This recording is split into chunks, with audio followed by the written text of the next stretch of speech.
जय माता दी। नमस्कार दोस्तों, आज के हमारे इस वीडियो में हम आपके लिए पितृपक्ष में पीपल को सींचने की एक पौराणिक कहानी लेकर आए हैं।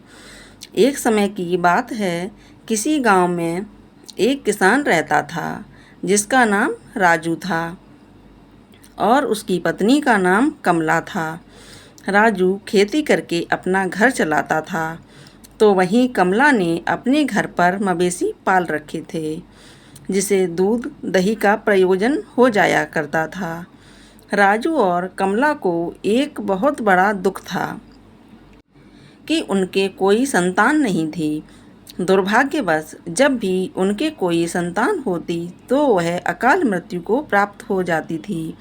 इस तरह राजू के 6 पुत्र हुए और उन सभी की मृत्यु हो गई।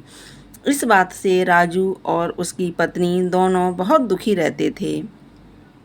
धीरे धीरे समय बीत गया और राजू और उसकी पत्नी का ऐसा समय आया कि उनके खेतों की उपज कम हो गई।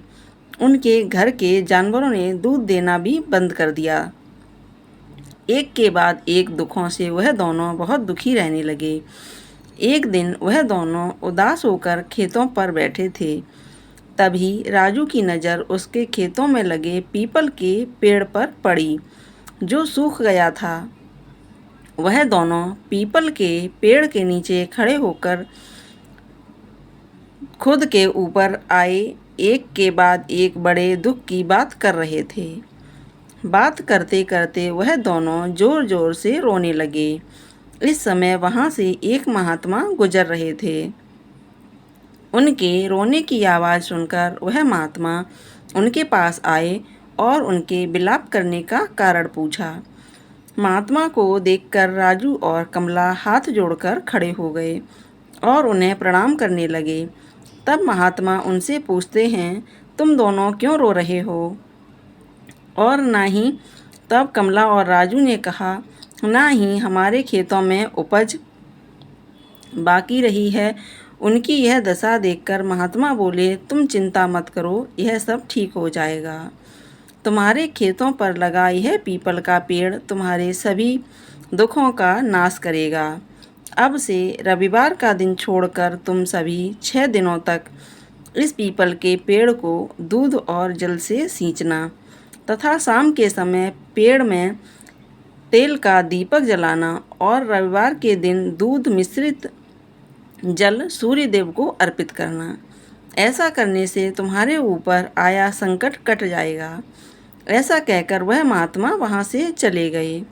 राजू और उनकी पत्नी ने महात्मा के कहे अनुसार पीपल के पेड़ को सींचना शुरू कर दिया और शाम को पीपल के पेड़ के नीचे तेल का दीपक जलाने लगे।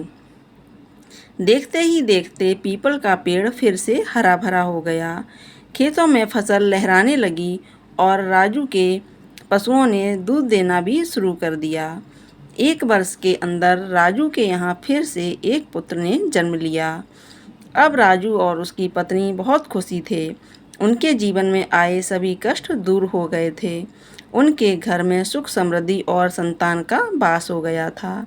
एक दिन राजू और उसकी पत्नी अपने खेतों पर पीपल के पेड़ को सींच रहे थे।